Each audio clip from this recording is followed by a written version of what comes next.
great. This is gonna be great. Hey everybody, how are you? Kevin Goatee here, Gutting the Sacred Cow. New week, new episode, and guess what? Brand new segment intros. That's right, you're gonna hear some pretty funny, I think. They may suck though, we'll find out. Intros for 5 fun facts, Ask a Gutter, Amazon's 5-star and 1-star reviews, and critics 1-star and reviews, whatever. Before we get to it, hey, we have a contest. Leave us your best 5-star 2 or 3 sentence review. Screenshot it. Funniest, most original. That's what we're looking for. Screenshot it, tag 2 of your friends, and we're going to pick one. And the winner gets a Shang-Chi Funko doll pop. I don't know what those are. Shang-Chi Funko Pop thing. Yeah, whatever. So screenshot, tag 2 friends, and best one wins. That's it. Now, without any further ado, here's Seth Porges doing Revenge of the Nerds. Nerds! Gather round, here's what I know.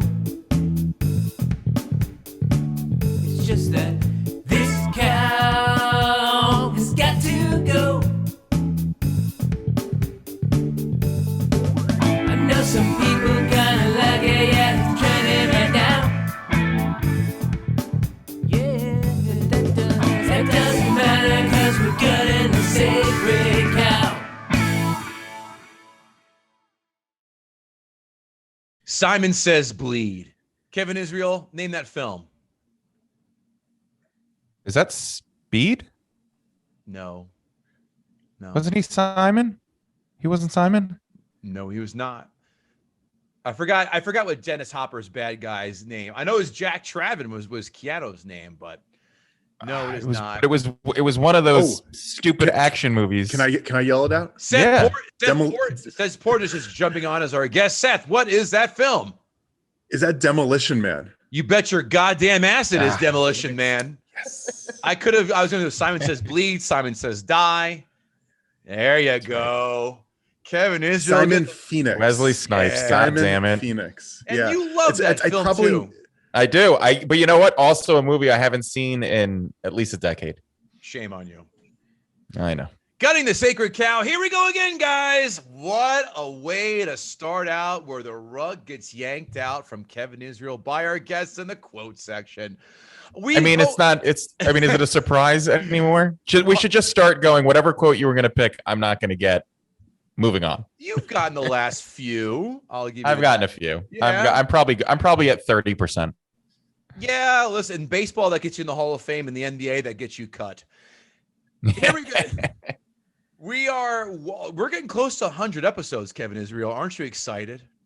Our Century Club is going to get me real excited. Yeah, we're doing well. We can't thank you enough for joining us every week and checking us out. We hope you've enjoyed such episodes as Pirates of the Caribbean, Casablanca, and of course, I don't know, Kevin Israel, what are some of the other films that you've appreciated that we've done recently? Why do you do this to me? And then my mind just blanks on everything. I just remember the last 2.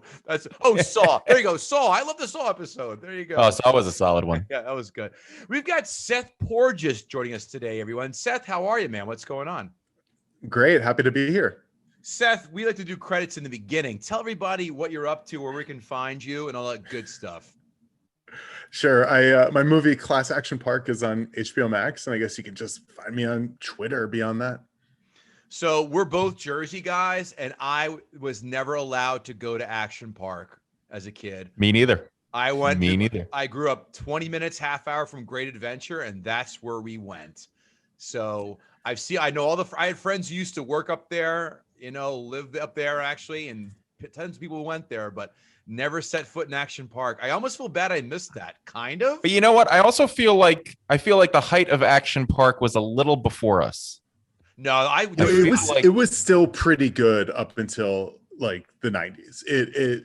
You could experience it, and it became, I think, a little bit more like people knew what they were doing more, which kind of made it more dangerous. I think in the early days, people were like, what is this crazy place?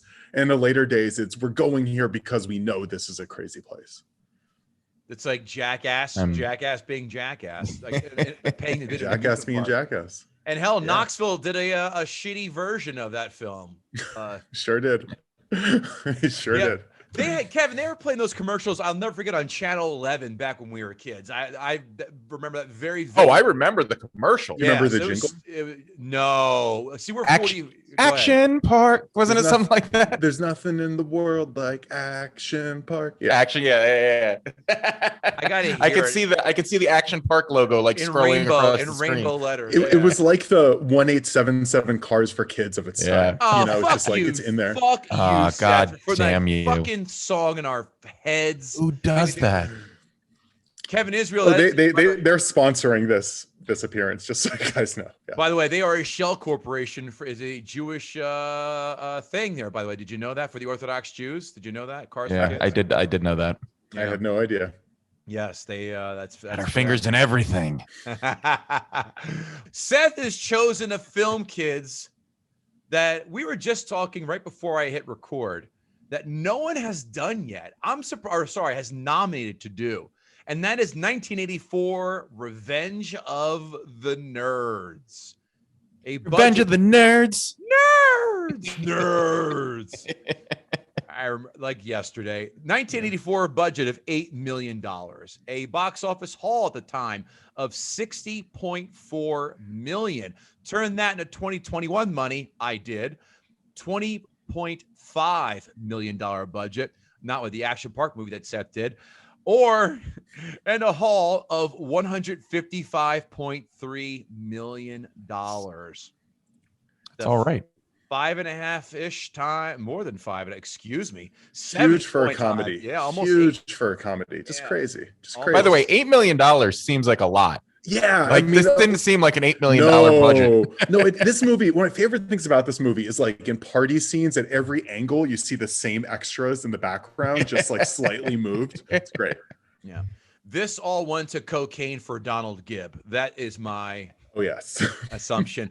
As we all know, fans and friends of the show, IMDb is a scale 1 through 10 with decimal points. Seth, why not venture a guess and see what Revenge of the Nerds scored on IMDb? Let's put it at 6.5. Kevin Israel? I'm going to preface this by saying that I have absolutely no feeling as to what this would have. Usually most movies I'll be like, I have a range. Sure. No, I wouldn't be surprised if it's a 5. I wouldn't be surprised if it was a 9. So I'm going to cut the difference and say 7.5.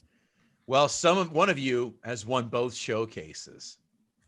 And that is our guest, Seth Porges, 6.6. One Wow. cunt Well done, hair Seth. away from It's the rating of the devil right there. Yeah. Wow. Rotten Tomatoes, 1 through 100. Percentage-based score. Kevin Israel, the honor is yours. This is audience or critics? Oh, I'm sorry. Critics score. Critics. 69. Nice. Ooh, I get what you're doing, you son of a bitch. Seth. Staying on brand. Yes, This, sir, this you has are. got to be like one of the harder movies ever that picked the Rotten Tomato because there's probably reviews from when it first came out mixed in with these like look backs from recent times. And they're going to be, I think, very, very different. So I'll just call it an even 50. One of you is dead nuts on. Yeah, it's That- got to be Seth. Is my co-host with this dirty Yeah. mind. 60 Yes. dudes. Oh, that's fantastic. Isn't it? This is amazing. Listen, if one of you gets a showcase on this one, that's got to be a first or maybe a second. What was the audience Rotten Tomatoes score, Seth? Again, 1 through 100. Oh man, this is going to be tough. Let's say 78. Kevin Israel? So here's the thing. I think probably when the movie first came out, the audience score would have been much higher. And then probably as people have watched it over the years, it's dropped just because of political correctness. I'm going to say an 81. 73. Got it. Quotes. Now, for those of you listening, we taped last week Casablanca. And if you recall, Casablanca, according to those queefs at AFI, says that is the most quoted film of all time, to which Kevin and I goof-awed. Yes, goof-awed. I now have in front of me 15 quotes that blow away Casablanca, because this film is a quote fucking delight. Ready? And I'm going to leave the obvious ones on the table. You're that nerd. Ogre, you asshole. You guys seem pretty cool. Take these for later. He hands him the condoms. One of my favorite lines, step aside, mama. Let me see that muff. You have I love that line. You have too many kings. Let me give you 3 fresh cards. Judy is a nice girl. Big deal. Did you get in her pants? No, she's not that kind of girl. Why? Does she have a penis? Do you know karate? No. No? Good. We arrested him for mopery. You know, exposing himself to a blind man. I love that line. Booger, you have any dates? No, I've been out combing the high schools all day. Boy, you moose sure can party. Maybe later we have lobster craws. Smile pretty chickies, hair pie, No. thank you. That nerd saw me naked. This is bullshit. I went bush, pan down. We've got bush. How do you feel, Takashi? Oh, fucking great. Kevin Israel, I know there is a bushel for you to go pick from. So pick away. You know what? I only picked out one because I felt like like the limp-wristed throwing style and all that. Like it's all been done to death. But I picked out one that I never noticed before, and it's a fantastic quote that I'm going to use going forward. I thought I was looking at my mother's old douchebag, but that's in Ohio. I was going to write that down. I go, I have too many booger quotes. I need to curb down. He was a quote monster in this Even movie. his T-shirts are quotable Yes. in that movie.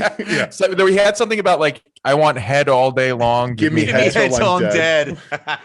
He was kind of doing like a Judah Friedlander and 30 Rock thing with his shirts, I think, you know?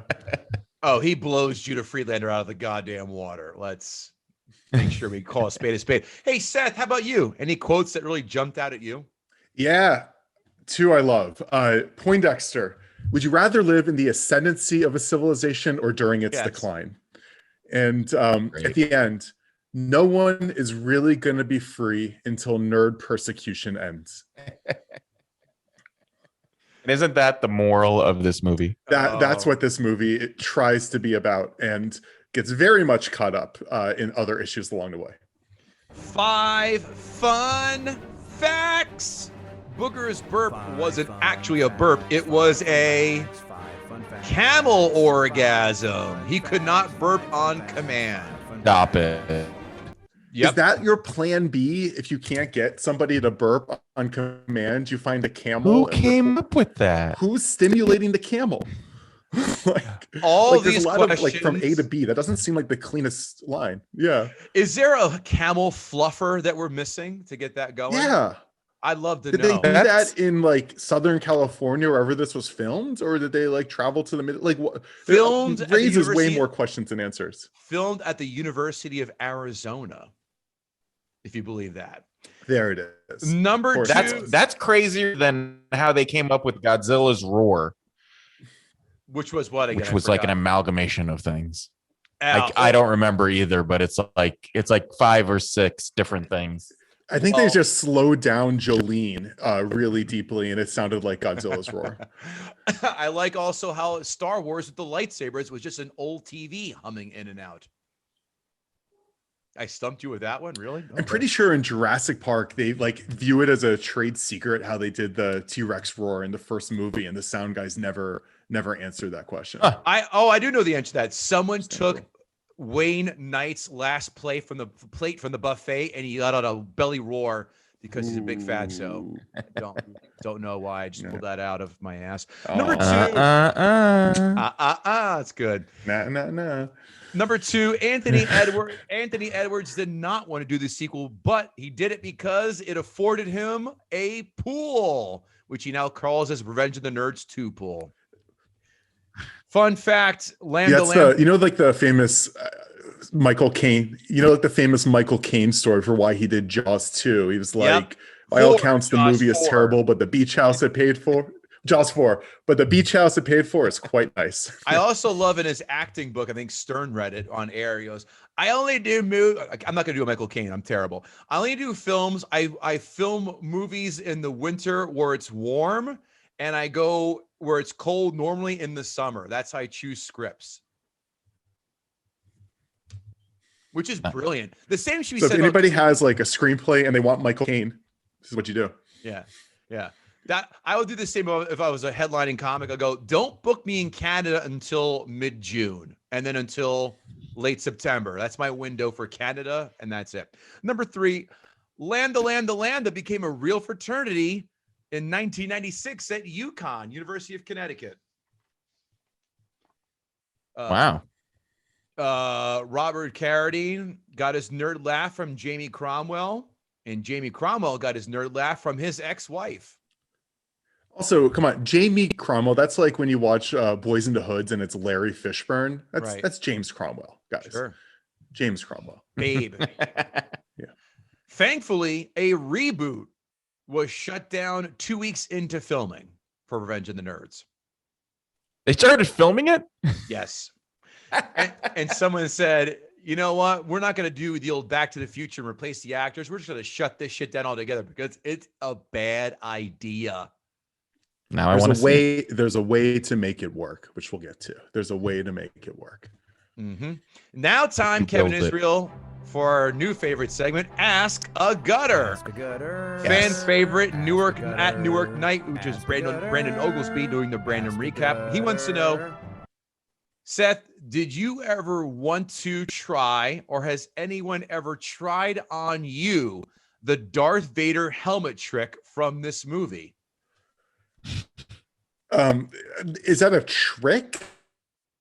Is that the word I would use? I don't think it was a Darth Vader helmet. I think it was like the Turkish knockoff of Star Wars or something. 100%. It was like let's just evade Lucas IP infringement by spray painting black some other generic. It was the cheap Halloween costume when you couldn't afford Darth Vader, like Dark Space Knight, Dark Spader, just like evil James Spader costume, Dark Spader, Varth Dater.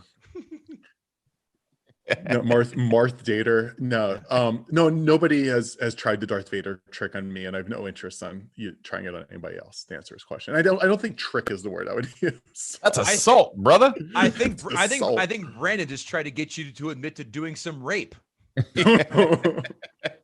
Nice try, man. Or admit to that you want to secretly be raped. I don't know, Brandon. This episode is we're teetering on thin ice, guys. There's no ice left. No. There is no ice left. Next one from superfan Katie Cohen. Which is your favorite performance of Curtis Armstrong, aka Booger? I think it's either Booger or Risky Business. He was awesome in. Better off dead. Let's just say Better Off Dead. Just like, top of the mountain. Look at all of this snow, priceless white gold snow. So we'll put Better Off Dead. Same character. You literally named 3 of the same characters. I think, one of the things that Revenge of the Nerds does well is casting of Booger, because there are not many actors who are like dirty old men stuck in a 20-year-old's body. Like it's kind of incredible, if somebody had done Dazed and Confused and put him in the McConaughey role, like that whole movie would have been different, I feel like. Yeah. That's a great fucking point. My wife just read his autobiography. He was actually a Shakespearean trained actor. He was like a real actor. Yeah. And you can tell, like, there's subtext, there's inner story. Like he's a fully lived in character. You believe that this guy just spent all day at the high school when you see him in this movie. At Llama Lavender, Guama Hairstanel, who's another super fan of ours, she wants to know, how do you feel about the scene where they did the talent competition? I personally love it. I think it's unbelievable. I think for all this movie's flaws, and there are many, and there are egregious ones, the final song just rules. It is awesome. It is absolutely awesome. There's like very few scenes that are like iconic enough and good enough and kind of stand alone on their enough. Like Family Guy can just do that scene without any changes to it, and that's a joke. And I think they did like a 4-minute version of that Family Guy. The whole joke was they're just doing this scene. It's unbelievable. It's so good. It's aged in the best possible way, unlike the rest of this movie. It's just like awesome. It's just awesome. Gotcha. Kevin Israel, that ends Ask a Gutter. So now it is time for Seth Porges. He's very excited. He's like one of the alpha betas who are all ready to come out of that tunnel and line up in a 4-3 defense and do some 7-on-7 drills. It is now time for Seth Porges to gut the sacred cow. All right, guys, this is gonna be fun. So first off, I'm actually gonna do something a little bit different and tell you guys what I love about this movie. Before Wrong we kind of podcast, like go on. asshole. No. Okay, so first to say, like, I think this movie is actually like when it's rocking, it's rocking. I think it's super funny at times. I just love the genre. I just love the crap out of like snobs for slobs movies. Give me Caddyshack. Give me the fictional movie in The Simpsons that Homer watches again and again when he goes to college, where like Corey battles the dean. I would watch that like all day long, right? At this core, I think this movie also has a really interesting idea, which is kind of using this concept of the nerd as a stand-in for all sorts of like subjugated or persecuted peoples. I kind of think about like how X-Men takes mutants and turns them into minorities or the gay communities or anything as like, you know, turns it all into this allegory. And clearly that's what this movie wanted to do with nerds. I mean, even like when they get ejected out of their dorm and they're put into like disaster housing in the gym, and Wormser calls it like, you know, he says, this is what would be typical of refugees from war. Like, that's all kind of interesting stuff. I love that there's an 80s robot in this movie. Like, you really can't go wrong with an 80s robot. Give me Rocky 4, give me Gremlins. Did Gremlins have one? Gremlins 1 had one. Gremlins had one. Like, give me a good Short 80s. Circuit 1 and 2. Short Circuit 1, 2. Give me a good 80s movie robot. The problem with this one, though, is that robot had like one job to clean, and it was absolutely terrible at it. It was just pushing dust back and forth. It was not good. I think the Poindexter character is awesome and was clearly the basis for Napoleon Dynamite. Anytime he's on screen, excellent observation. Yes, excellent observation. Anytime he's on screen, you can't turn away. The dude has, I think, maybe 2 lines in the entire movie. He's third build. One of his lines was the aforementioned, would you rather live in the ascendancy of a civilization or during its decline? But as a physical performance, I think it's unreal. I think the key to kind of unlocking why is this character funny is to view it as like a character from a body swap movie like Big. This is a child placed into an adult's body who is suddenly experiencing everything for the first time. Even like how he's dressed. He's in this like 3-piece suit. That's kind of how like a mom would dress their kid before a school photo, right? The story of this character, which I'm sure you guys came across, is that the actor came in for the audition and he did that dance he does, and he just like got the role on the spot. He doesn't need to talk. I think the Poindexter character is amazing. I kind of love the weird paternal relationship between Wormser and Lamar. I think it's really cute and really cool and kind of works. The song at the end, just that song is so good. Also, this movie has an opening credit song that is the name of the movie, and I always like when that happens. Yes, I thought that too. It's really good. I think it's awesome when a movie like wants you to know what the movie is. And you know what this movie didn't do is it didn't have somebody like turn to the camera and go, it looks like this is the revenge of the nerds. It didn't do that. If it had done that, this movie would have been next level. But a theme song with the name of your movie is like the next best thing you can do there. The final speech of the movie where they're like, everybody's a nerd. I think it kind of works. Like, it's emotional. It's funny. It's interesting. The theme of, you know, nerds being sort of stand-ins for all subjugated people. It works there. It works there. I think the John Goodman scene with the liquid heat on the jocks, I think is great physical comedy. I think that's a really, really cool scene. That's good. That's all that's good about this movie. However, ... It's really hard to think of a movie that has aged less gracefully than this film, short of Birth of a Nation. This is like this is a movie what a comparison. That honestly, like, this is a movie about nerds who get revenge. It's right there in the title, Revenge of the Nerds. But in doing so, these nerds become far worse, far more menacing than the bullies who hurt them. In doing so, they engage in criminal, abusive, sexually exploitive behavior that they rationalize with a vague sense of outrage and entitlement. There is a world in which this movie stomped on nerds, get revenge by doing awful criminal things becomes really interesting. A critique of how these cycles of persecution continue, in some ways a mirror to society now, in which the most outraged and most seemingly, people who view themselves as victimized can in turn become the biggest monsters. The problem is that this movie doesn't have any idea about that. It turns these characters instead into heroes, and it makes their actions seem just like totally fine, and the result is kind of catastrophic.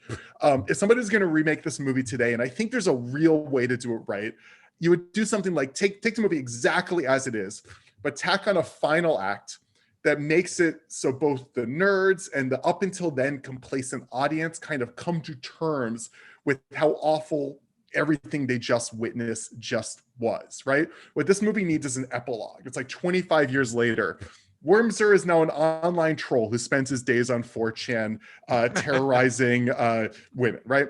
Lamar is a conspiracy theorist spreading disinformation via his Facebook groups. Booger is still hanging out at high schools looking for dates. Lewis is in prison. Like all of these characters, or even just like the end of Animal House, where you kind of see this character did this, this character did this. There was opportunities this movie just is so unconcerned with the consequences of these actions. It paints them entirely as juvenile hijinks when they were categorically awful, categorically traumatizing to people. The entire second act of this film is basically a series of escalating sex crimes, presented as harmless hijinks. In a very short span of time, we see the nerds, one, break into the home of multiple women. That sorority house is their home, to scare them while they're in various states of undress, steal their underwear, while they simultaneously have a 10-year-old child install remote control cameras in their bedrooms and bathrooms that are presumably still in place throughout the entire span of the movie and thereafter. They are never removed over the course of this movie. They're probably there for the sequels. They also use photos snapped from said cameras and distribute them to the entire campus in a sort of proto-revenge porn scheme, right? And then, of course, this all culminates in a scene that can only be described as assault, and which, of course, is the moon bounce rape scene, the aforementioned Darth Vader scene, which is terrible. And then, of course, like the salt on all of that is the woman, when she finds out what happens, is grateful for it. Is very happy about having just been assaulted. And it turns out the guy gets the girl. All he had to do was deceive her and assault her. And then, of course, there are the racial stereotypes. This was the same year that 16 Candles came out, and it has many of the same problems that movie has. I think Takashi is a character that is very much a relic of mid-1980s films. I'm going to quote Lawrence Van Gelder of the New York Times. In his review, he wrote, quote, "It is the absence of genuine comedy that exposes glaringly the film's fundamental attitude of condensation and scorn towards blacks and women, and a tendency towards stereotyping that clashes violently with its superficial message of tolerance, compassion, and fair play. I disagree that this movie is not funny. It is a funny movie. I absolutely do agree that there is something so weird and disconcerting about watching a movie that is about being cool to other people. It is about compassion. It is about tolerance, but it is a movie that in itself has absolutely none of that for so many of the characters, the people, the types of people that it uses in the film. And it's really hard to watch this movie now and not just think that. The movie is still very funny, but the humor now is very much cringe. It is a cringe comedy now in a way it wasn't before. I also think it's an important film. I think it's one people should watch. I think we often like to take these movies that are sort of regrettable and throw them away and memory hole them or whatever it is because they were racist or sexist. And a lot of these films were. But I think this movie, it's important for us to look back and see, like, not that long ago, this was cool. This was normal. This was whatever. When today it clearly is not. It wasn't then, but people didn't know then. And I think it's really important to just see, like, oh my goodness, like this was funny. So that's my, there we go. Sacred Cow. Got it. All right. Well, hold. No, you don't get to decide if you got it. That's our fucking job. Give me a number, Seth, on your own 1 to 10. Yeah, I give this 2 ratings. I give it, if I was watching this in 1984, I'd be like a 9 for me. I think I would have laughed my ass off. I grew up watching this movie. I grew up loving this movie, but at the same time, this movie is like a -10. It's let's just call it a flat 0 as sort of an evenness there, you know? And one hand it's a -10, another it's a 10. Let's just even it out at 0. 0. No, Wow. it's you know, okay. What it does well, it does so well. And this movie's so fun. And it looks like everybody was having so much fun making it. And the characters are so memorable. And there's so many good quotable lines. But at the same time, it's morally bankrupt. So let's give it a 5. I was going to say, you can't go it's funny as shit to 0. I was going to completely poke holes 5 in that. 5 is a very fair score. Yeah. Fine. I'm not going to argue that. Z Notes brought to you by guttingthesacredcow.com. My t-shirt's over there. Kevin Israel's wearing a Gutting the Sacred Cow t-shirt. That's for goddamn sure. What I do have, though, You won't look as good in it as I do, but you can try. Gutting the Sacred Cow stickers. That's right, kids. Send us. We'll give you 3 for 5 or 1 for 3. Venmo us, DM us, and we'll send them out. But go to guttingthesacredcow.com every day for merch. And more importantly, though, free blog articles every day, Monday through Friday. Our favorite topic, that doesn't happen, to which there are many. That doesn't happen in this film, which I'm about to get to. Movies we've seen, quotes, all that fun stuff, sequels we want to see or never asked for. Guttingthesacredcow.com every single day. And of course, to advertise with us is guttingthesacredcow@gmail.com. That's right. Commercials you heard on this podcast.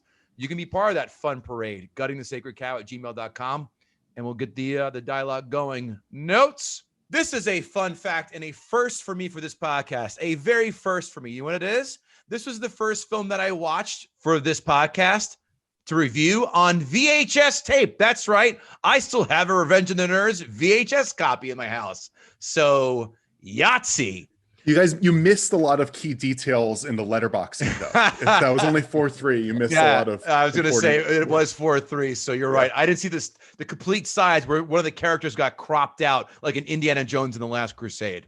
More importantly, you still have a VCR. I have a DVD VCR combo. That's what I have. That's going to go in the Smithsonian in 2 to 3 years. I know. Also, like, I think the movie is funnier on CRT and VHS, I'll say too. Fair. 100%. There's nothing more fun to go, oh my God, I have to rewind this to watch this now. I haven't done that in 30 fucking years. Notes, 2 guys moving to college freshman year, and they fit all their shit in one trunk. Fuck you. No. All their shit on a thin layer on top of a robot that takes up about 4/5 of the entire trunk. I had my parents' minivan so packed, my brother and sister couldn't come see me off to college. That's how packed it was. And these assholes have one trunk with nerd accoutrements everywhere? No. I love how Lewis's real-life brother was Kane from Kung Fu, Bill from Kill Bill, and then died while hanging from a shower and jerking off. Let's not forget that fun fact. Did we need the cartoon boing when the luggage straps came off the car? That right there, I clocked that too, and I was like, you know, what's so weird is they didn't keep that up for the whole movie. Like if somebody had done a cut of this where there's cartoon effects, but it felt like just that one place, like the cartoon guy, like Foley guy got in there. He had to earn that credit. Next one, the 80s were the last time that ROTC were on college campuses. That's what I've ascertained. I have a real problem with one of the Alpha Betas wearing overalls. Did he break into Uncle Jesse's wardrobe from Dukes of Hazzard? No. And what jock is wearing overalls? Not in my fraternity. Nope. Stair diving must have been all the rage in the music fraternity that Kevin Israel pledged. Ted McGinley, I'm going to talk about range. Ted McGinley has such range. He has a smoke show girlfriend in Revenge of the Nerds, but married a rubber chicken in Marcy in Married with Children. Range. The dean standing by as the Alpha Betas run amok is the second most cuck thing you can imagine. Only John Goodman fucking the dean's wife on the 50-yard line during the homecoming game would be the only most cuck thing that dean would be subjected to. Every SJW's asshole must have been fully puckered up by minute 4 of this film, right? Just checking. Wormser's parents dropping him off with just two suitcases and as a freshman in college. That's even way more bullshit than just a And trunk. they drop him off in like the refugee housing gym too. right. They're not like, they're not like, maybe we're you're not staying here. They're like, good, be in this giant like hurricane relief gym. Yeah, they're gonna go home. His parents are gonna go home and fuck on his bed. That's the first thing they're doing, is what that says to me. This How reminds eager me. do you how much you have to hate your kid to kick him out at age 10 like that too? Yeah. Go be a man. By the way, good luck watching people fuck in your dorm room at 3 a.m. drunkenly while you're still sleeping at 9. This reminded me of a story that happened to me when I was a drug rep at Merck, where one of the doctors bragged to me how he goes, "Oh, I just got on the last plane out of New Orleans right before Hurricane Katrina hit." I go, "Okay, cool." He goes, "I just dropped off my daughter at Tulane University and got the fuck." I go, "Why would you leave her in the middle of a hurricane?" Not a good father, even worse doctor. So in this film, fraternities were allowed to select members because of the circumstances. And then poof, they're in the fraternity. Hey, all you guys who pledged 10.5 weeks and got the shit kicked out of you. No. Let these guys in because of special circumstances. That doesn't happen. Yes, the old fraternity. Let's fuck a sheep joke. Can't have a college movie with fraternity life without a fuck a sheep joke, right? Which was the third question someone asked in our pledge group. Do we have to have sex with a sheep? Answer, why not? No. Instead of the video where the animation, where Gilbert and his girlfriend were holding hands in the computer animation, he should have drawn a circle with his fingers and a finger going in and out just to show that he means business. Judy sporting those huge 80s glasses. Didn't that bring us all back to the fun times? Simpler times. You're talking about? Those are back. Yeah. All the girls are wearing those huge glasses. Yeah, and they all live in Williamsburg. Girls that we would not have sex with if we were single. A fast animation motion cleaning montage with 80s music, almost as good as a shopping montage we love, an automatic half point added because of that cleaning up scene with the music. Love those. I love how the cop says he does not have jurisdiction over the campus, but the Greek council does. Someone should teach him how law enforcement really works. Here is, yet again, credit to Kevin Israel, another 80s movie where a lead lady does everything in her power to get someone set up or damn near killed, and then is raped by her and then falls in love. I laughed my balls off when they played Swing Low, Sweet Chariot. Yes. Yes. That whole scene is perfect. I loved it. Yeah. I mean, smoking weed in front of your national members from your fraternity, national chapter fraternity, is a great way to get your charter yanked. That also doesn't happen. As a former fraternity guy, I had a few problems with these parts, but whatever. When the alpha betas mooned the nerds and had words written on their asses, that means other dudes had to draw on those guys' asses, which surprised me. No one decided to draw a dick on some other guy's butt. John 3:16 on his butt, or your mom was just here on their butts. None of that happened. It would have been my fraternity house. That's what pledges were for, Kev. Come on. You have to imagine in real life, though, somebody working on this film had to draw on all of their butts. And whose job was that? The interns or the PAs. Yeah. When you're done getting coffee, go get a Sharpie and write on Ogre's ass cheeks. Don't mind the tuft of ass hair he has growing up. Just write in it. Somebody that was told, hey, you can either draw pictures on these guys' asses or go 2 lots down and be a fluffer. You decide. 37 minutes in, and finally, gratuitous nudity, which is pretty damn long for a teen comedy in the 80s. That's for sure. And pretty damn gratuitous. Speaking of women brushing their hair while topless, is that a thing? If not, let's make it one, shall we?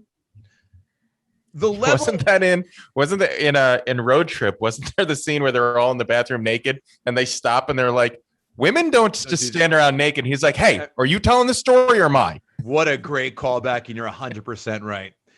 The level of lawsuits and arrests now after a panty raid, let alone putting cameras in their bedrooms. Did Chuck Berry inspire this scene with his multiple toilet cam setups in his life?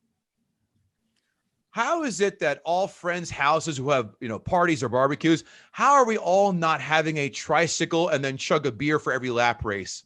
Why aren't we doing that, Kevin Israel? Hey, wait, for the record, we are still waiting on our 3-wheel shining race, shining marathon the around big the wheel. hotel who will allow us to do it. I swear the next hotel I see that's under construction, I'm making calls and we're doing this. Make it happen. Booger picking his nose and then arm wrestling that gal is still fucking hilarious. Everything Curtis Armstrong does is fucking hilarious. That dude just like a real lived in person, that character. He doesn't like a lot of these people just like feel like extras pulled off the lot. That's a character right there. Yeah. My 6-year-old can burp longer than Ogre did. Couldn't they have used another take where he lasted longer than a 9-year-old Asian girl? Prove it. If Reagan. we do a burping competition, I'll put some stakes on the line for that. Yeah. She can fake burp already. I didn't even teach her that. I'm so proud of her. Why didn't the dean fire John Goodman at least twice by minute 45? Unless John Goodman is 10-0 as a football coach, no dean is suffering that disrespect. That's a bunch of horse shit. I'm going to quote Betty. All this kissing makes me horny. Stan. Betty, go away. You're like a goat. She wants to fuck in public. Let me get this right. She wants to fuck in public, and he's just throwing her away. That motherfucker must have plenty of side women because that doesn't happen. They're selling pies that are just whipped cream in a tin. I was hoping for a little more sustenance if I'm a customer when ordering a pie. I don't know. So straight up rape ends up with, quote, "Oh God, you were wonderful." Posing that question for my audience and friends.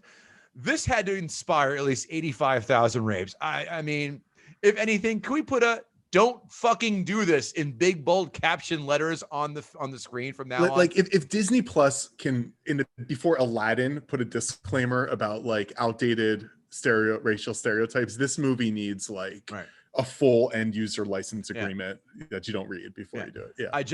I'm not one of these guys. Oh, this is horrible.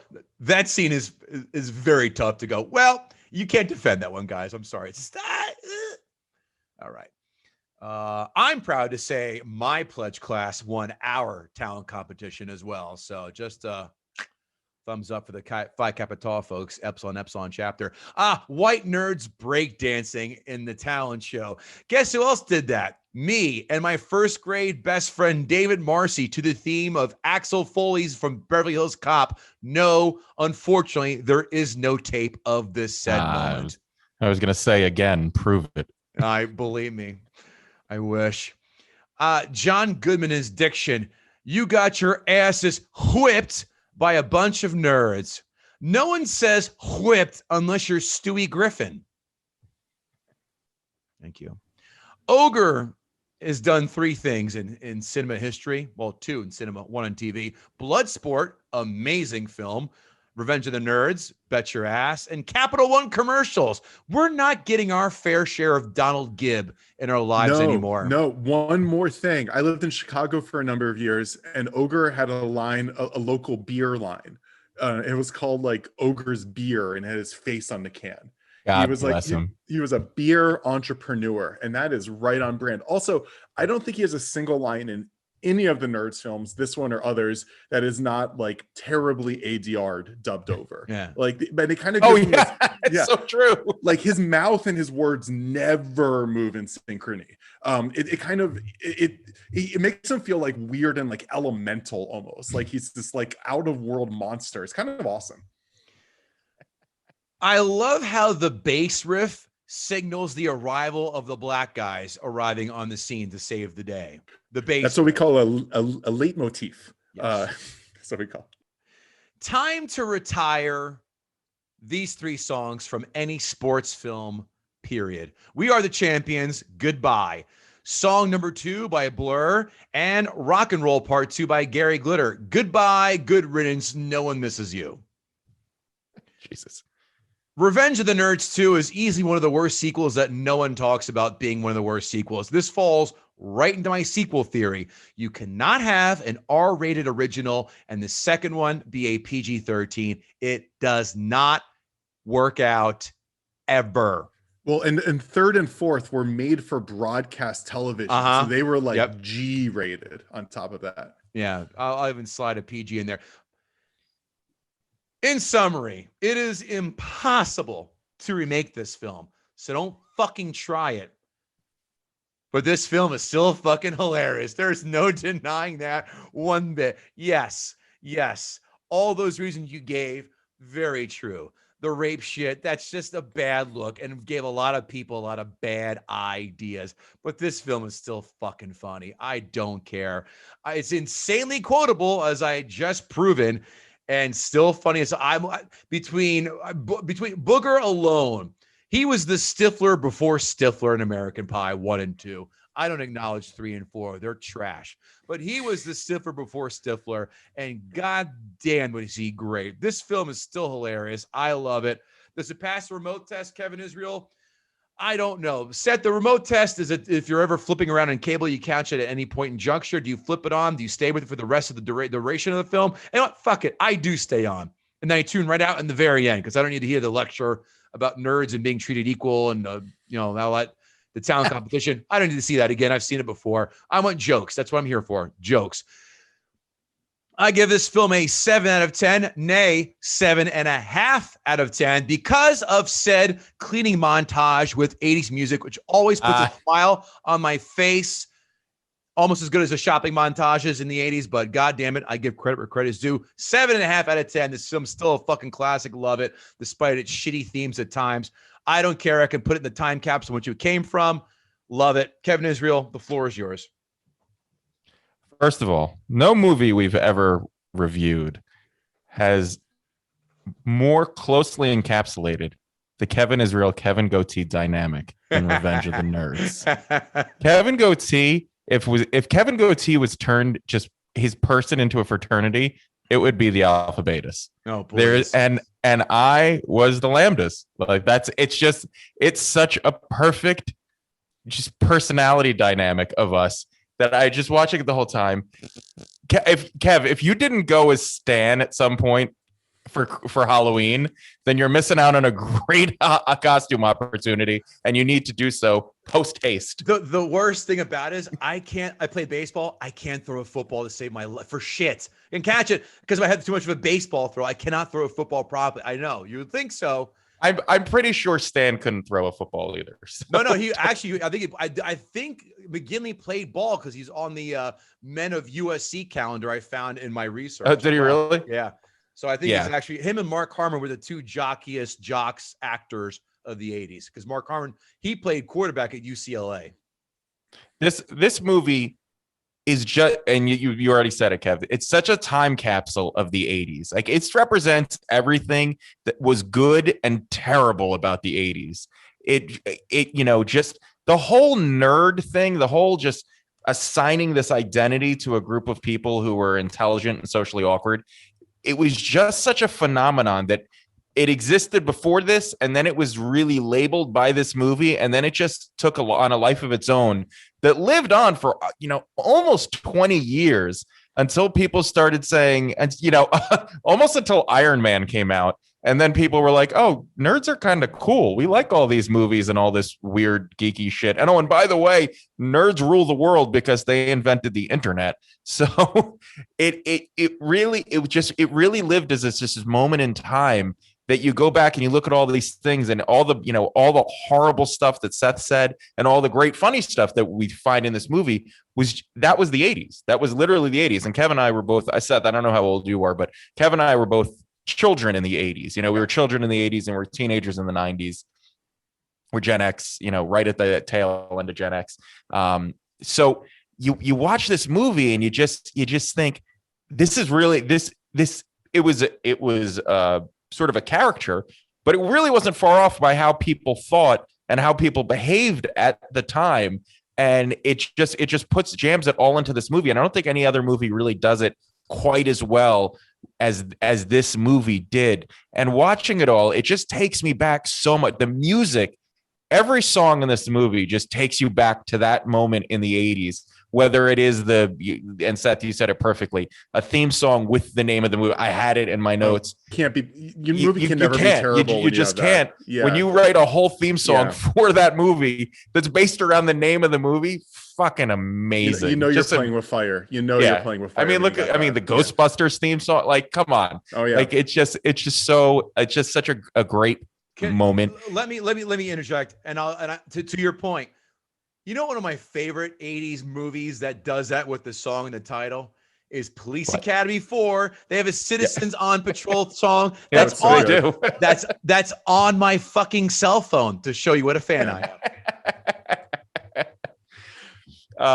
The computers, I loved that they're like, oh, this that has the best computer program. What was the best computer program of a school at 1984? I mean, your computers at that point could program a snake to go around a screen, and you could maybe play Oregon Trail, and that was it. You can draw a portrait of somebody you like by typing on a keyboard. Also. Yeah, which, by the way, no, you couldn't. No, you couldn't. That program that he made with the girl and the guy, that would have taken probably 30 hours of programming. 10 people, industrial light seconds. Magic of its time. 18 seconds. This motherfucker's like click, click, click, click, click, click, click. Yeah, okay, that doesn't right. happen. And he's not even looking at the keys; he's just looking at Herbie and like, oh yeah, see this? And then they started dancing. Okay, but anyway, so that computer whole thing was amazing. And I don't know why this stuck out to me so much, but when they're looking at this at the room, and he goes, you think we put a little refrigerator there? And he's like, we could put a refrigerator and a microwave. And it immediately took me back to my freshman year in college when they were like, you can rent these refrigerator microwave combos. What? And it was like $100 for the semester or something. Wait, was that them foreshadowing like the icy hot scene later in the movie, that you have a microwave and a refrigerator together? That is some ultra meta shit that I can't fucking imagine they had the foresight to do. I think it was very deep Easter eggs all throughout. That's going really deep. Yeah. The 188 proof liquor. First, that was a liquor. That was there. Was it called 180? No, Bacardi 151. I thought 151. Right. Yeah. Oh yeah, 180. I don't think 180 even existed. And we all did that. I remember specifically blowing into a lighter to make a fireball, and then we were all like, this is a bad idea, and we stopped doing it. But I definitely did shots of 151, and there was always a joke that if you did too many shots, you would go blind. That was Everclear. Everclear was the one they always said would go blind. I think they could have used more scenes of just the jocks partying in the beginning, like the stair diving, the fireball, and that's all good stuff. And I think they only give us a little bit. I want to see the whole jock world built out more. Yeah, and they did the part, and that's why I love Animal House so much, because Animal House really gets into the parties. Yeah, and it really dives into, like, each party is a very specific event in the movie, where this was just like, look, jocks party, they're stupid, they jump down staircases, and that was kind of it. But the one of the issues I had was, at least in I went to University of Delaware. Most football players weren't in fraternities. The football team itself was kind of a fraternity. Mm-hmm. A few went into fraternities, but there was never like the football fraternity. Because if you're on the football team, that was a group and an organization unto itself. So I don't know if it was like that on other big camp, but I'd imagine on especially big football campuses, you didn't have time to be in a fraternity. Bingo. If you're playing football, you were doing so much other shit. And if you were partying with other football players, but not, you were never getting into a fraternity. So I think that was a little off, but that's just me being picky. Everybody in this movie looks like they're about 30, other than the little kid. The other little kid, by the way, was probably the closest to looking like an actual freshman in college. The Betty definitely looked like she was in her late 20s, probably almost 30. And Anthony Edward kind of looked young. But by the way, Anthony Edward to me will always be Goose. I don't care if he's a doctor. I don't care if he's a nerd. I don't care what he's doing. He'll always be Goose to me, and I'll always get a little choked up when I see him because he died. Yeah, I mean, even like if you think the primary actors all look like 30, all the extras in the background are like 40, 50. It's just like whatever random people in like the nearby retirement. Well, they only had communities $8 in million, so they had to get whoever they could get. I don't see $8 million on screen in 1984 money, and No, it raises a lot of questions. I told unless it was just they renting the campus out, which probably took a lot of money. But and listen, I'm a former lawyer, and I can say 100% that mopery is not a real thing. So anybody concerned or anybody thinking about committing mopery, it's not a real thing, and I didn't have time to research where they got this from. But the scene where they the first party scene of the nerds where everybody gets high. I've never smoked weed in my life. I most likely never will smoke weed. There's no real reason why I didn't. I just never did. But that scene always makes me go, you know what? I kind of want to smoke weed. I kind of get it. This looks like a real good time. Because you want to dance like a Poindexter? Yeah, no, just because I want to make out with a lady that's much larger than me, and I think the weed could bring that about. I don't think that you needed weed in your college days to do that, Kevin Israel. No, and I didn't, and I actually worked it out myself, so don't worry. The Olympic scene for me, and I always like to bring in a personal story. We had the fraternity Olympics. I was in a fraternity. My fraternity wasn't quite lambda, but we weren't far off. We were all kind of the misfits that ended up together. I'd say it was a cross of lambda, and Animal House. But the Olympics scene. So we had Olympics. They had a Olympics week. And then the big Greek Games day. Olympic weeks had a bunch of different events each night. One of them was a talent competition. It was called Greek God. I don't know why they called it that. It was a talent competition. My junior year of college, we didn't have somebody who would do it. So I signed up and I was going to do a drum solo because I played the drums in high school. And nobody would. So I said, I'll just get up there. I'll do a drum solo. It'll be horrible, but at least we'll get the points. Because if you didn't put somebody in, you lost points. So about a week away, I realized I hadn't played the drums in 3 years, and I didn't know where I was going to get a drum set. But I watched stand-up comedy all the time in college. So I was watching it one night. I came home drunk, and I was just watching stand-up comedy, and I was like, you know what? I could do this. And I left a message on the girl's answering machine who was running the Greek Games, and I said, hey, you know what? I want to switch. And I'm going to do stand-up comedy. And I did. I left it like that night, probably like 1 a.m. I was like, this is a good idea. And she called me back the next day and she's like, that's great. Do stand-up comedy. Nobody's ever done that before. And I did. I did stand-up comedy for Greek Games is the 1997. And it was an utter disaster. It was the worst thing that's ever happened. It was probably the worst stand-up comedy performance in the history of stand-up comedy. But that is what led me to do stand-up comedy, which I've now done for 20 years. And I was drunk. I got on stage. I don't remember a single thing I said. I just remember going, hey, University of Delaware, and then going, all right, see you guys later, and walking off stage, and all my friends going, that was terrible. So whenever I think of that Greek Olympic scene in the movie, it always takes me back to that. Hey, you ever take a shit in the floor and then shove it underneath your RA's door, and then after you lit it on fire? No, am I right? I did do a joke about ribbed condoms and that I would wear them inside out for my pleasure, which that's the only joke. That's the only joke I remember. Solid joke, man. Waka. Yeah. So look, you guys covered a lot of points that I would have made about this movie, so I don't want to belabor it too much, but you're both right. Look, the movie is horribly awkward to watch from today's kind of morality and today's sensitivities. It has a lot wrong with it, but I think, and I agree with Seth that I think it's an important movie to watch. Number one, just because you could probably sit with your kid and be like, don't do this shit. And number two, it really is a snapshot of the 80s. And just to think that those things weren't just okay, they were celebrated in 1984. I mean, I was 8 years old, but I think it is significant, and it's almost like a historical movie to watch, and just to think that not only was it okay, that shit actually happened. All that stuff happened. And Kev's right. There probably were 10,000 Darth Vader rapes that came out of this movie that, some people might not even know. And it's just crazy to think that is okay and that happened.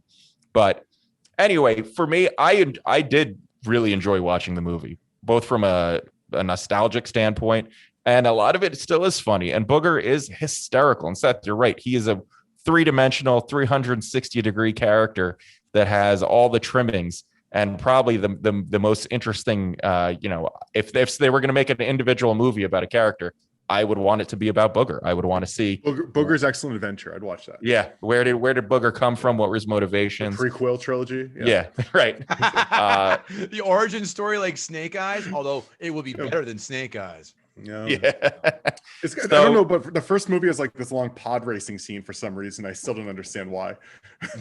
So for me, the movie holds up. I would say it almost holds up better than it did in the 80s because, like I said, looking at it now, it is almost this historical movie looking back. In the 80s, it was almost like a movie like, this is actually happening now. Like, this is real life. Whereas now it's like, this is a cartoon of what it was really like back then.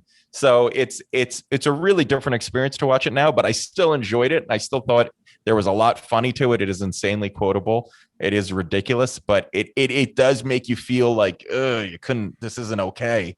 This isn't okay now, and it shouldn't have been okay then. But it was 31 years ago. So thankfully things were a little different back then. 31, did I do that right? So yeah, I would leave this movie at about a 6 for me. 5, 6, and my 7.5 because I love a goddamn montage. What can I tell you? Right down the ways. All right, let's get into those people. If you look at all their mugshots, their publicity photos, they all have glasses and they all don't smile, and they all haven't smiled since 2008. It's time for Critics 5-star reviews. If you've seen Porky's, Animal House, DC Cab, or Police Academy, you've seen Nerds. And if you like the prototypes, you'll like the latest of the genre, low humor and all, belching, mooning, panty raids, peeping at girls, and booger jokes. Is that capital B booger jokes or lowercase b? Is it a character booger or no, lowercase. They did not give a proper noun and no stink and no respect on that. Shame on them. Yeah. Advances on an interesting pro-diversity agenda. The nerds aren't just brainy geeks, but outcasts, including a flamboyant gay man. Parentheses, when big block letters that spell nerds are set on fire outside the nerd house, you're reminded of burning crosses. No, I wasn't. That last one was me. Next one, the only worthy successor to Animal House. Fair.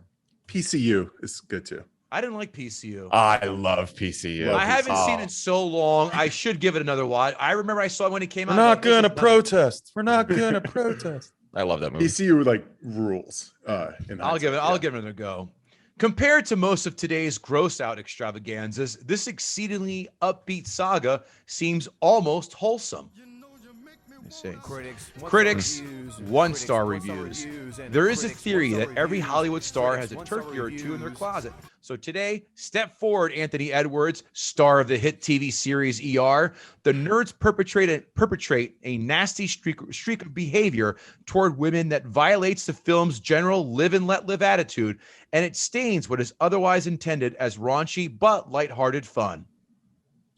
Hey, Kev, not to make you go back, that last review where they said compared to today's gross out movies, do you know when that review was from? They're all recent. Oh, it is recent? Because there haven't been that many gross out comedies lately. 10 years ago, there was a slew of them. But that's an interesting... Anyway, sorry. Yeah, no, it's fine. Revenge of the Nerds doesn't do much for movies or nerds. Wrong. The nerds perpetrate a nasty streak of behavior toward women that violates the film. I already said that one. Sorry. Next one. It was an 80s thing.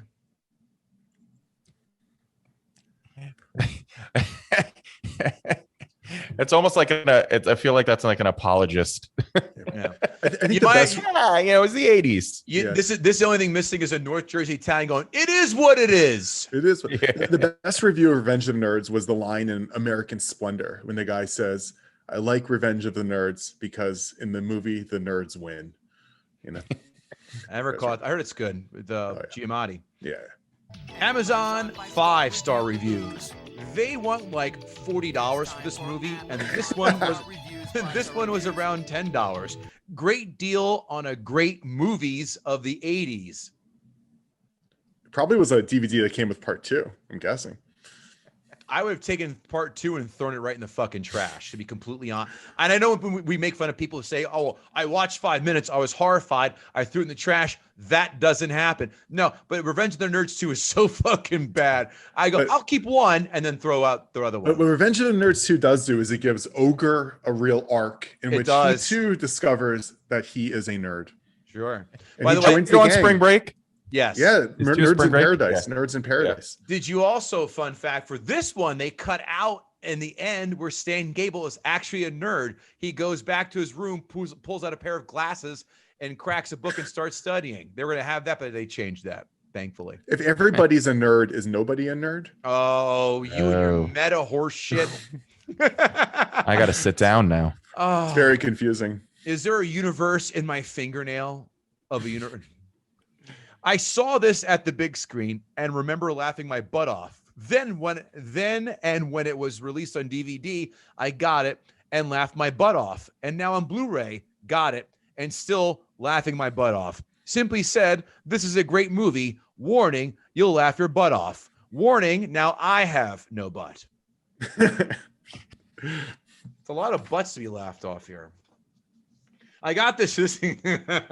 Kevin Israel, cue this one up. I got this movie because my 11-year-old wanted to see an 80s movie. This is the only one I could remember that wasn't a horror movie. Well, I forgot all about the naked people in this movie, exclamation point. She was shocked. And I know it is mean, but her reaction was so funny. LOL. LOL PS. I made up for it later by getting her Teen Witch. Signed, Joel Osteen. Glad we have his full name. Coincidentally, my wife saw me watching it and she goes, my dad, I watched that with my dad when I was little, and he must have not known what it was about, because I remember all the naked ladies, and then I remember he just kept going, Jesus Christ. I watched this with my cousin. That's how I saw this. Next one. We Got Bush. Great movie. Lots of boobs. Good price. Crazy Eddie, where prices are insane. A lot of Did they spell boobs BEWBS? I wish. No, they actually took the time to spell it correctly. Amazon 1-star reviews. Amazon. It arrived on time and stuff. I just hated the movie. 1-star reviews. Delivery gets a 5-star. Movie gets 1. I love the clarity.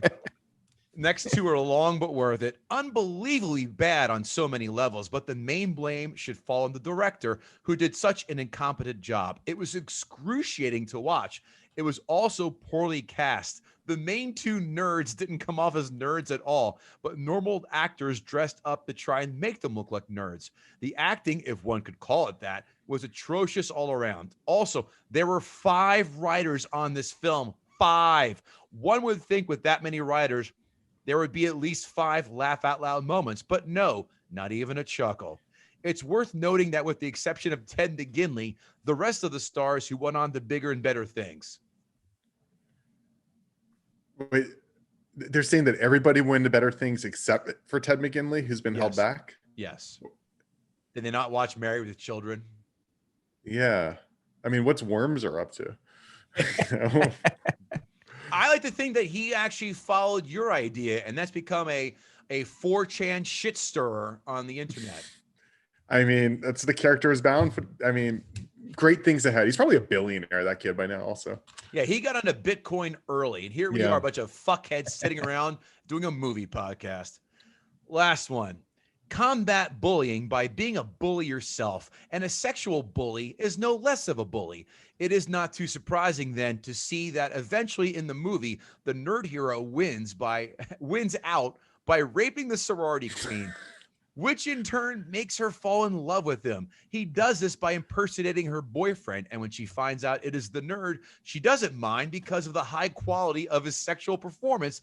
And so the message becomes, if you rape someone, make sure you do it nice and hard. That way, you'll get a free pass. Bullied for being a nerd or for any other reason is oppressive. However, the answer to being oppressed is not to oppress back, particularly not as a sexual bully. This one belongs in the ash can of history. Didn't he go down on her? Did I miss that? Off camera. That's in the extras. In between, at the craft services table, where it's appropriate. And because he was wearing a mask, it was probably a stunt guy too. And how also, if he actually is doing that, like he can't, that's a hard plastic mask. You'd have to remove the mask. Fair. I guess that's just how Kubrick got his idea for Eyes Wide Shut. Fair. Oh, Dark Helmet, you give wait. In Eyes Wide Shut, was there no mouth stuff? No, they're just fucking with mask on in the orgy. Yeah, because the mask, there's no mouth stuff, probably, right? Yeah. No, there was no. Cruz had his mask like go to here. Okay, that's important. That's important. Okay, isn't it? Glad we got to the bottom of that. Yeah. Kevin Israel, did Seth Porges gut the sacred cow? Seth, you did a fantastic job and made some awesome points. But I think this movie is going to stand the test of time. This is one of those movies that goes down and there's not a lot, and there was a lot of attempts to make successors to Animal House, and a lot of them failed. But I think this movie was as close as you were going to get to the next kind of evolution of an Animal House type movie. And I think it is important for a lot of the reasons we said, regardless of whether it's important reasons to just be introspective about or important reasons just because it's a good comedy. But you did make a lot of fantastic points, and there was I think a lot of opportunity for this movie maybe to even be better. But this cow is going to stand for as many cuts as you did give it. I'll live with the L. Yeah. This cow is an adamantium inside, that's for sure. The jokes are too goddamn strong. I mean, that's it. Otherwise, you could have fallen under that weight of, this is socially irresponsible. But when you have this many jokes and it still stands the test of time, I'm sorry. I agree with Kevin Israel that this cow is going to continue to be a living, breathing, and productive member of society, giving solid quality milk. And toward the end of its life, quality beef. But Seth Porges, thanks again. Once again, shout out what you're up to, where we can find you, what you're up to, and all that good stuff. Yeah. You can watch Class Action Park on HBO Max. I think this movie I probably kind of came to mind because it kind of, as you guys mentioned, sort of straddles the highs and lows of the 80s, which is very much what was on our mind. We made Class Action Park as well, although a little bit different style there. You can find me on Twitter at Seth Porges, and say hey. Thanks for having me, guys. I think if you would have made Class Action Park have an 80s shopping montage or a cleaning montage, it would be rated a little bit higher on IMDb. That scene was cut for time. It was really good. I fought for it, but at the end of the day, the notes were just too tough. Yeah. HBO Max doesn't have a time restriction, you lying piece of shit. The way I wanted to execute it, we just didn't have the budget, because when I do a shopping montage, I do it for real. Well, listen, all you had to do is go to the Walmart up there in Sussex County, and that would have cost nothing but a dime or two. But again, that's all that good stuff, Seth. We appreciate it. Kevin Israel, how about yourself, sir? What are you up to? Check me out at kevinisrael.com for all my upcoming dates. Comedy is slowly trickling back, and my calendar's filling up, so make sure to check that out. And more importantly, have you left us a 5-star rating and a quick review on your podcast platform of choice? You haven't? How dare you? Well, you have time to make up for it and go and do so, because we love reading those reviews. We love seeing the 5-star ratings, and it really helps us out, as I've always say. So do something good today and go and spend 3 minutes leaving us a quick review and a rating. KevinGoatee.com. Upcoming NFL season will be here, so picks and other fantasy articles will be out on that as well. Guttingthesacredcow.com, as I mentioned before, and advertise guttingthesacredcow at gmail.com, and GTSC podcast on Twitter. Seth, good times, man. Loved your argument. Came very well prepared, and there's no doubt the audience is going to love you. So yeah, awesome job, Seth. Yeah, very well done. Kevin Goatee, Kevin Israel, Seth Porges saying later. Later.